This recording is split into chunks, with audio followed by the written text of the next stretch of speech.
As a teenager, my father and I traveled to a neighboring city in order to visit my dad's aunt. Margaret and her husband Pete had just built a modern new home. I had no reason to fear spending the night. After all, no one had died in Margaret's 5-bedroom villa, so it couldn't possibly be haunted. Or so I thought. The room Margaret ushered me into was a bright cherry room that belonged to her grown-up daughter, who didn't live at home but decorated her bedroom with the souvenirs and artifacts that she had collected from her travels as an anthropologist.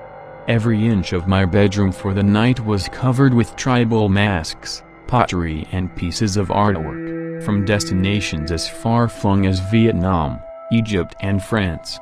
Cocooned in a warm duvet, I settled in for the night with a riveting book. No, if you're curious, it wasn't a horror written by Stephen King. Not expecting to fall asleep, I left a table-side lamp on. As you may have guessed, I soon fell asleep. Several hours later, I woke feeling a little restless. So I lay in bed, thinking about my journey home the next day. All of a sudden, I felt the temperature in the room drop and I felt like I was being watched. The same way you might feel when you're walking down the street and feel the presence of someone walking behind you, before you pass them. Despite feeling as if I was being watched, I wasn't fazed. Of course I'd get up and there wouldn't be anyone there. Well, aside from a few tribal masks and dolls, which Margaret's daughter Vicky had decorated her room with.